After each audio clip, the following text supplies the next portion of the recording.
Guys, বিশ্বাস করবেন না, আমি এক যুগ পরে বাসা থেকে বের হইছি।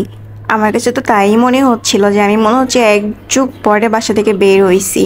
তো অনেক ঘুম থেকে উঠেই তাড়াহুড়ো করে আমি আগে রেডি হয়েছি, কারণ রেডি হইতে আমার অনেক সময় লাগে। তারপর আমি এখানে নাস্তা রেডি করতেছিলাম। তো নাস্তা খেয়ে আমরা দুজনে বের হয়ে যাব। এখানে এতগুলো নাস্তা থেকে মনে করেন না যে আমি সবগুলো নাস্তা একা একা খাইছি। নাস্তা খাওয়ার পরে আমরা দুজনে বেরিয়ে গেলাম আমার কাঙ্ক্ষিত সেই শোরুমটা, আমার ফেভারিট সেই কাচের চুড়ি যে শপটা, সেই শপটাতে আমি প্রথমেই ঢুকেছিলাম, কারণ এখানে অনেক সুন্দর সুন্দর ডিজাইনের চুড়ি পাওয়া যায়। এই শপটা আমি অনলাইনে দেখেছিলাম, প্লাস আমি সামনাসামনিও দেখেছিলাম একবার। এখানে আসার পরে এত এত চুড়ির কালেকশন দেখে জাস্ট আমার মাথা ঘুরতেছিল। এত সুন্দর সুন্দর চুড়ি, আমার তো মনে হচ্ছিল আমি সবগুলো বাসায় নিয়ে চলে আসি, বাট এতগুলো নিয়ে আসা তো পসিবল না। আর এখানে কিন্তু কাচের চুড়ি থেকে শুরু করে সব ডিজাইনের চুড়ি পাবেন। কিন্তু একটা কথা কি জানেন, এখানে কিন্তু অনেক বেশি প্রাইস।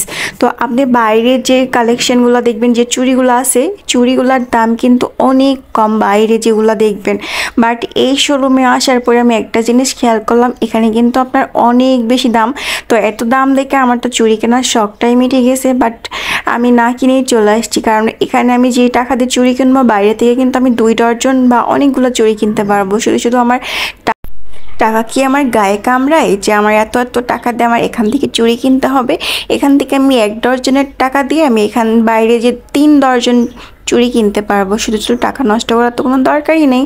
তো এখানে আমার বাবুটা অনেক বেশি দুষ্টামি করতেছিল। বাইরে আসলে পারে আমার সাফওয়ান কিন্তু অনেক দুষ্টামি করে, আর ওর দুষ্টামিগুলো দেখতে আমার খুব ভালো লাগে, অনেক হাস্যকর। বাট এখানে এসে যে এত খুশি হয়ে যাবে আমার ছেলেটা, মাশাল্লাহ। ওর দুষ্টামিগুলো দেখতেও ভালো লাগে, আর চোখগুলো অনেক মায়াবী লাগে। কেউ মাশাল্লাহ বলতে ভুলবেন না। আমার ছেলেটাকে আমি প্রথমবার ব্লগে নিয়ে আসছি বা ক্যামেরার সামনে নিয়ে আসছি, সবাই মাশাল্লাহ বল।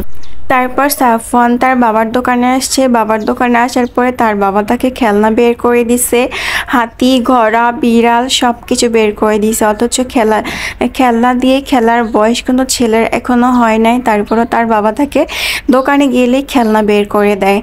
তো সাফওয়ান খেলনা পেলে খেলনা দিয়ে না খেলে খেলনাগুলো সব মুখের মধ্যে দিয়ে নষ্ট করে। তো আমি তার বাবাকে বকাঝকা করতেছিলাম। এরপরে আমি বাসায় আসলাম। বাসায় এসে সবজি রোলগুলো গরম করতেছিলাম, আর সবজি রোলগুলো কিন্তু ঠান্ডা একদম খেতে ভালো লাগে না, তাই আমি এখানে চুলায় দিয়ে সবজি রোলগুলো গরম করতেছিলাম। আর গরম গরম সবজি রোল খেতে কিন্তু অনেক বেশি মজা লাগে। আর আমার কিন্তু সবজি রোলগুলো কিন্তু অনেক বেশি পছন্দ আমাদের দোকানের। তো এখানে আমি গরম করতেছিলাম, গরম করে আমি এখানে নাস্তা করব।